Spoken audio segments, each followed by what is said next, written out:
ভারত বনাম Bangladesh test series শেষে শুরু হতে চলেছে ভারত বনাম বাংলাদেশের মধ্যে 3 ম্যাচের একটি টি-20 সিরিজ। এই টি-20 সিরিজের জন্য ভারতীয় টিম ম্যানেজমেন্ট কি সম্ভাব্য স্কোয়াড ঘোষণা করতে পারেন তা নিয়ে আজকের ভিডিওতে আমরা বিস্তারিত আলোচনা করব। তাছাড়া আজকের ভিডিওতে আমরা আলোচনা করব এই টি-20 সিরিজের ম্যাচগুলি ভারতের কোন কোন স্টেডিয়ামে অনুষ্ঠিত হবে, কি সময়সূচি রয়েছে এই ম্যাচগুলি তা নিয়ে বিস্তারিত আলোচনা করব। তাই বন্ধুরা দেরি না করে চলুন শুরু করা যাক ভিডিওটি। বন্ধুরা আপনারা যদি আমার চ্যানেলে নতুন হয়ে থাকেন তাহলে অবশ্যই চ্যানেলটিকে সাবস্ক্রাইব করে দেবেন এবং বেশি থাকা বেল আইকনটি অবশ্যই বাজিয়ে দেবেন। প্রথমে আমরা দেখে নেব ভারতীয় টিম কি স্কোয়াড ঘোষণা করতে পারেন এই টি-20 সিরিজের জন্য। সবার প্রথমে থাকতেন সূর্যকুমার যাদব, যিনি এই দলের অধিনায়কত্ব করবেন।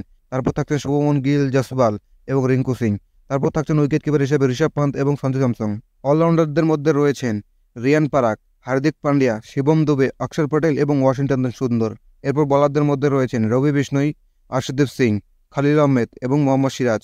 এই 15 জনের গুরুত্বপূর্ণ স্কোয়াডটি ভারত ঘোষণা করতে পারেন বাংলাদেশের বিপক্ষে ম্যাচের জন্য। এই টি-20 সিরিজের শুরুয়াত হতে চলেছে 6 অক্টোবর মধ্যপ্রদেশের একটি স্টেডিয়ামে।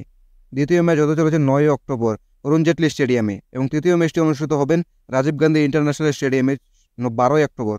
এই টি-20 সিরিজের সবগুলো ম্যাচ আপনারা জিও সিনেমাতে দেখতে পারবেন একদম ফ্রিতে। ধন্যবাদ বন্ধুরা ভিডিওটি শেষ পর্যন্ত দেখার জন্য। ভিডিওটি যদি ভালো লাগে একটি লাইক করে দেবেন, চ্যানেলটি সাবস্ক্রাইব করে না থাকলে সাবস্ক্রাইব করে দেবেন এবং পাশে থাকা বেল আইকনটি অবশ্যই বাজিয়ে দেবেন।